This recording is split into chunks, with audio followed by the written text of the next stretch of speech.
మేము ముగ్గురు అక్క చెల్లెళ్ళం. కట్నం ఇచ్చి పెళ్లి చేయలేక రెండో పెళ్లివాడైనా ఈయనకిచ్చి నన్ను కట్టబెట్టారు. ఎన్నోసార్లు ఈయనకు విడాకులిచ్చి వెళ్ళిపోదాం అనుకున్నాను. కానీ పెళ్లి కావాల్సిన నా ఇద్దరు చెల్లెళ్ళు గుర్తొచ్చి ఊరుకుండిపోతున్నాను. ఈయనేమో ఎప్పుడూ తన మొదటి భార్యను గుర్తుకు తెచ్చుకొని బాధపడుతూ నా గురించి అస్సలు పట్టించుకోరు. ఆయన నన్ను పెళ్లి చేసుకున్నప్పటి నుండి ఏ రోజు నన్ను ప్రేమగా దగ్గరకు తీసుకోలేదు. నేను మనిషినే కదా, నేను ఉప్పు కారం తింటున్నాను. నాకు కోరికలుండవా?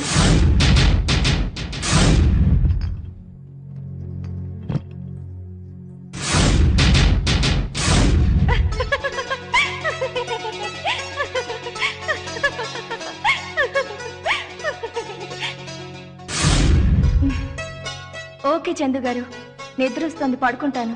Bye, good night.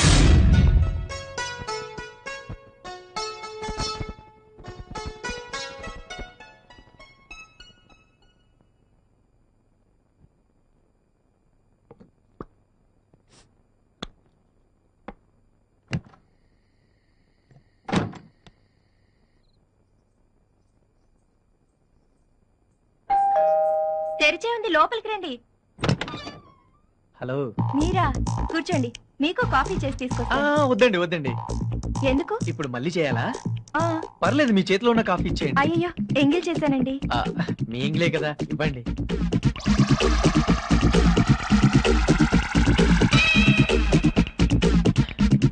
అదేంటి ఇంత తీయగా ఉంది?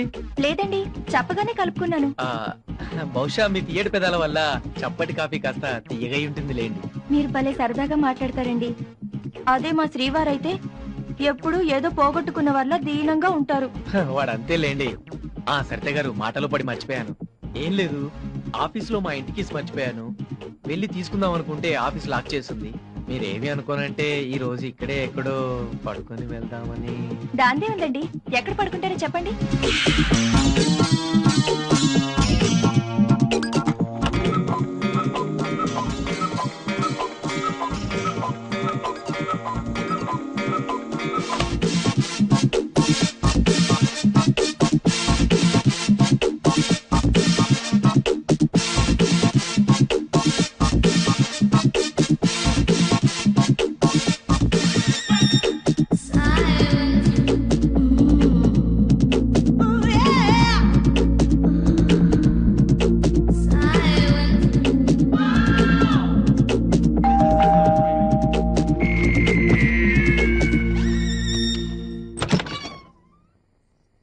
సరిత, మా అన్న కూతురికి ఒంట్లో బాగోపోతే కేకే హాస్పిటల్కి తీసుకెళ్లారంట. వెళ్ళొద్దాం అనుకుంటున్నాను. కాస్త తోడొస్తావా? మళ్ళీ పొద్దున్నే వచ్చేద్దాం.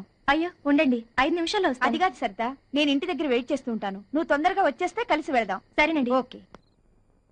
చందు గారు, చందు గారు, సారీ అండి, డిస్టర్బ్ చేశాను. పర్వాలేదు, చెప్పండి. మాధవి బంధువులెవరో హాస్పిటల్లో ఉన్నారట. తనకు తోడుగా రమ్మంటోంది. వెళ్తున్నాను. సరేనండి. చందు గారు, మీరు పొద్దున వెళ్ళేటప్పుడు కీస్ పక్కింట్లో ఇచ్చి వెళ్ళండి.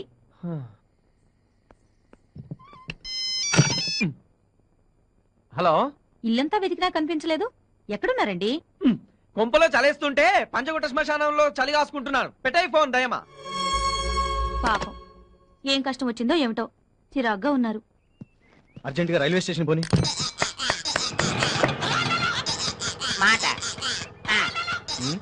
ఏంటయా?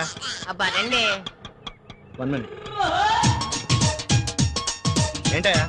ఈ అడ్రస్ ఎక్కడ కష్టం చెప్పురారే. అర్జెంట్ గా పని మీద వెళ్తుంటే పిలిచి అడ్రస్ అడుగుతావు? నీకు బుద్ధి లేదు? ఎవడయ్యా నువ్వు అడ్రస్ అడిగితే కొడతావు?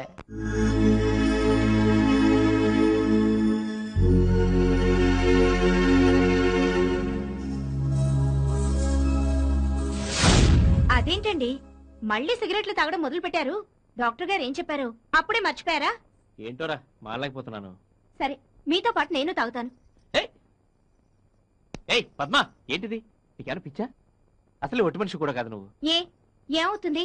నా కడుపులో ఉన్న బిడ్డకు ప్రమాదమా? మరి మాత్రం తెలీదా? మీకు మీ బిడ్డ ఎంత ముఖ్యమో నాకు నా భర్త ఎంత ముఖ్యం.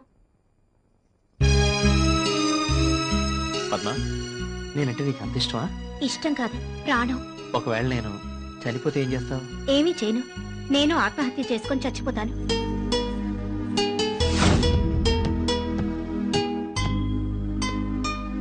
రే రఘు, ఎరా వచ్చేంతసేపు అయింది? ఆఫీస్కి వచ్చి కీస్ ఇచ్చేవాడి కదా. లేదురా, ఇందాకే వచ్చాను. నువ్వు ఎలాగో వస్తావు కదా అని నీకోసం వెయిట్ చేస్తున్నాను. సరేరా, మొహం కడుక్కొని ఏదైనా సినిమాకి వెళదాం. నీకు ఎప్పుడు తిండినేటి? నిరోధ్ ప్యాకెట్ ఇవ్వండి. ఏ కలర్ కావాలి? జోకులాపి ముందు నిరోధ్ ఇవ్వండి.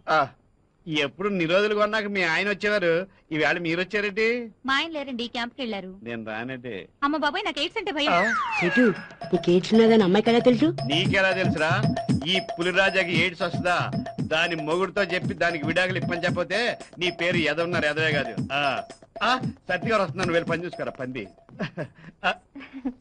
రండి. ఈ సరుకులు ఇవ్వండి. ఒరే ఎదవా, ఈ సరుకు సరిగ్గట్టు తినేకు.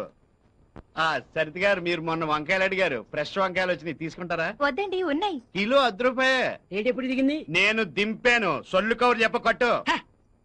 సరే వంకాయలు తీసుకెళ్ళండి, వండండి, తినండి, బాగుంటేనే డబ్బులు ఇవ్వండి.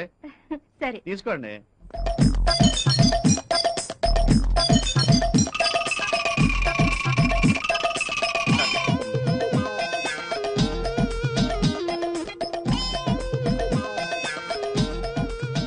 కిలోలు ఇవ్వండి చాలు. అలాగే అండి, మీరు వెళ్ళండి, మా ఎదతో నేను పంపిస్తాను. సరే ఓకే. సరే తీసుకో. 2 కిలోలు వంకాయలు ఇవ్వండి. కిలో ఎంతో తెలుసా? ఎంత ఏంటి? 20 రూపాయలు. ఇప్పుడేగా అమ్మాయికి 10 రూపాయకి ఇచ్చారు. నువ్వు కూడా చీర కట్టుకుంటా. ఈ ఎదవిస్తాడు. ఎల్లవా ఎదవ చేసుకు ప్రశ్నలు నువ్వని వెళ్ళి కట్టా సన్నాసి. నోర్మోయ్, వద్దు, ఇంకేం మాట్లాడద్దు. ఫోన్ పెట్టే, ఇంటికి వచ్చాక చెప్తాలే నీ సంగతి. ఎవరి మీదండి అలా కోపడుతున్నారు? మా వెళ్ళండి, పొద్దున్నే 10 అబద్ధాలు చెప్తుంది. ఏమని? రాత్రి ఫోన్ చేస్తే ఇంటో లేదు. ఎక్కడికి వెళ్ళామని అడిగితే తన ఫ్రెండ్ షకీలాతో కలిసి సెకండ్ షో సినిమాకి వెళ్ళానని అబద్ధం చెప్తోందండి. అబద్ధం అని మీరు ఎందుకు అనుకుంటారండి? అబద్ధం కాకేంటండి, దాని ఫ్రెండ్ షకీలా రాత్రంతా నాతో ఉంటాను. ఫోన్ చేసుకుంటానండి.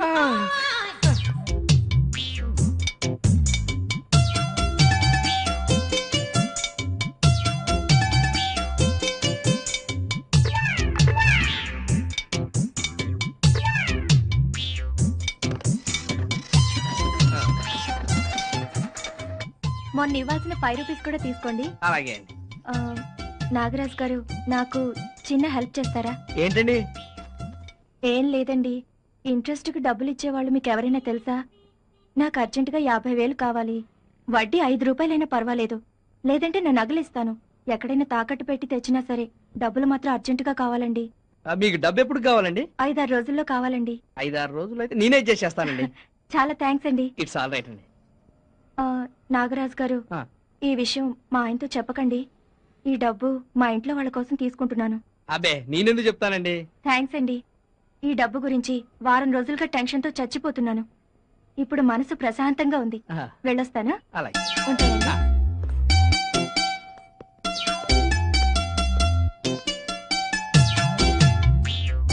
ఏంట్రో ఇందాక నుంచి ఇద్దరు గుసగుసలాడుకుంటున్నారు, ఏమన్నా వర్కౌట్ అయిందా? ఆ తర్వాత చెప్తాను గానీ ముందు మన కాలనీలో వడ్డీకి డబ్బులు ఇచ్చేవాళ్ళు ఎవరన్నా నీకు తెలుసా? 10 రూపాయల వడ్డీ అయితే మన కాలనీలోనే 100 మంది ఉన్నారు. 10 కాదు 20 ఇస్తాను. నాకు అర్జెంట్గా 50,000 కావాలి బాసు. ఆ సంగతి నాకు వదిలేరా. ఇంతసేపు ఆవిడ్ని ఆ తర్వాత సంగతి ముందు డబ్బులు చూడు బాసు. ఓకే. ఈ జోకు భలే కామెడీ. అడ్రస్ అక్కడ కాస్త చెప్పరా. ఒరే బాబు, నీకు ఈ అడ్రస్ ఎవడిచ్చాడో గానీ మా కాలనీ జనాలు దొబ్బేస్తున్నారా నాయన. నిజంగా ఈ అడ్రస్ మాకు తెలియదురా బాబు. నిజంగా తెలీదా? తెలీదురా తండ్రి. నిజంగా ఒరేయ్, తెలీదా? నా బిడ్డల సాక్షిగా చెప్తున్నా, నాకు తెలియదురా నాయన. నిజంగా తెలీదా? ఒరే, నీ కాళ్ళు పట్టుకు చెప్తున్నా, నాకు తెలియదురా బాబు. ఫీల్ అయిపోతాడు. ఈ కాలనీలో ఏ అదవని అడిగినా సరే నాకు తెలియదని చెప్తున్నాడు. నువ్వు అలాగే చెప్పవచ్చు కదా, దాని కాలు మీద పడిపోలేటే.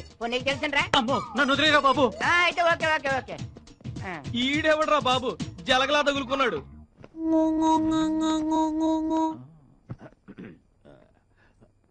ఏంటండి ఇలా వచ్చారు? మీరు ఇక్కడే ఉన్నారా? హాల్లో ఏదో లైట్ వెలగటం లేదట కదా? అవును, మీకెవరు చెప్పారు? ఇందాక రఘు ఆఫీస్ నుంచి ఫోన్ చేసి చెప్పాడు. ఎలక్ట్రీషియన్ కూడా తీసుకొచ్చాను. రాయ్ అబ్దుల్లా. బోలే. రేయ్ అబ్దుల్లా, షాక్ కొడుతుంది, జాగ్రత్త. ఈ ఫీల్డ్ లో 25 ఏళ్ళుగా ఉన్నాను. ఇంతవరకు ఒక్కసారి అంటే ఒక్కసారి కూడా కరెంట్ షాక్ కొట్టలేదు. మేడం మీరు నొక్కేయండి. సర్లేవయ్యా, ముందు వైర్ వదిలేయ్. అబ్బాబాబా, నువ్వు ఉండే కరెంట్ లో పుట్టి కరెంట్ లో పెరిగినోని నాకే జాగ్రత్తలు నేర్తున్నావు. మేడం మీరు నొక్కేయండి. రేయ్ అబ్దుల్లా, అబ్దుల్లా రేయ్, ఆ, ఏం జరిగింది? ఏం జరిగింది? నీ బొంద షాక్ కొట్టి కింద పడ్డావు. నో, కరెంట్ షాక్ కాదు, బహుశా జారి కింద పడి ఉంటాను. నా 25 ఏళ్ల సర్వీస్ లో ఈ అబ్దుల్ కరెంట్ షాక్ కొట్టలేదు. ఆహా. రేయ్, వీడంతేనండి, ఏది తెచ్చినా ఒప్పుకోడు. అది కాదు అంజయ్ గారు, నేను మీ దగ్గర తీసుకున్న 20,000 2-3 రోజుల్లో ఇచ్చేస్తాను. పర్వాలేదా అండి? డోంట్ వర్రీ, అడ్జస్ట్ కాకపోతే టెన్షన్ పడకండి. ఆ డబ్బు నా సొంతమండి. మీ దగ్గర ఎప్పుడుంటే అప్పుడు ఇవ్వండి. థ్యాంక్స్ అండి. అంజయ్ గారు, ఏంటండి ఇది? వదలండి ప్లీజ్. నీ ప్రియుడు క్రిస్టాఫర్ గురించి మీ ఆయనకు తెలుసా సరిత? మీకెలా తెలుసు? మీ ఆవిడ చెప్పిందా? నాకంతా తెలుసు. నువ్వు వాడు ప్రేమించుకున్నారు, సినిమాలు షికార్లే కాదు హద్దులు కూడా దాటి వెళ్లారు.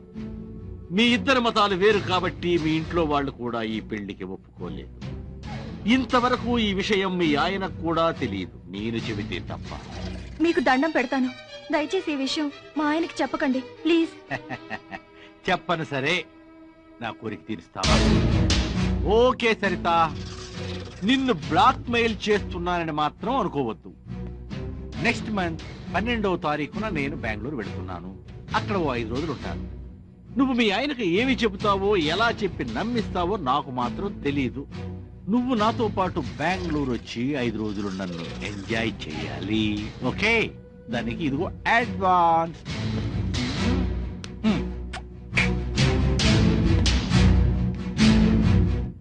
ఒరే, ఈ కొన్ని ఎల్లాడైనా అమ్ముడవలేదా? అవలేదండి. నీ ఫేస్ లా తయారైన ఈ పులిరాజాకి ఎయిడ్స్ అంటదే ఈడి వైఫ్. ఈడు వస్తున్నాడు, చూస్తే ఈడి పని. రండి రండి రండి, ఈ సరుకులు కట్టండి. అలాగే. కానీ మీకు ముఖ్యమైన విషయం చెప్పాలి, ఏమనుకోకపోతే. ఏమనుకోను, చెప్పండి. జనరల్ గా ఇలాంటి మ్యాటర్ చెప్తే ఏ మగాడన్నా హర్ట్ అవుతాడు, కానీ సమస్యను సామరస్యంగా పరిష్కరించుకోవాలి మీరు. ఇప్పటికే ఎన్నో ఎదురు దెబ్బలు తిన్నా నేను. ఆహా. ఎలాంటి సమస్యనైనా పరిష్కరించుకోగలను. విషయం చెప్పండి. ఓహో, ఈ విషయం మీ ఆవిడికి చెప్పకూడదు. చెప్పను గాని విషయం అని చెప్పండి. చోటు అవతల నా పనుంది. మొన్న మీరు ఊళ్ళో లేనప్పుడు, ఊర్లో లేనప్పుడు మీ ఆవిడ మా ఆవిడ మా షాప్ కు వచ్చి నీ రోజులు కొన్నది. వారిని ఇంతేరా, ఇంకెలాంటి సంఘటన వినాల్సి వస్తుందేమోనని హడలు చచ్చారు. మన రాష్ట్రంలో ఎక్కడ పడితే అక్కడ ఎయిడ్స్ ఉంది కదా, అందుకని మా ఆవిడను నేనే తప్పకుండా నీరేదు వాడమని చెప్పాను. ముందు మీరు సరుకులు కట్టండి, అవతల నాకు బోల్డ్ పనులు ఉన్నాయి బయట. వస్తా. ఈడు బయట పనిలో తప్ప ఇంట్లో పనిలో వీక్ అన్నమాట. ఈ షాక్ కన్నాకు వస్తే పురుగుల మంది తాగి చేస్తా. అయితే కూల్ డ్రింక్ కూడా తెచ్చుకో, పట్టిస్తా. ఈ సరుకులు సరిత మేడంకి ఇచ్చి వస్తా. సరుకులు సరిత మేడం వివాహాలు కానీ షాప్ చూసుకుని వెళ్ళి వస్తాను.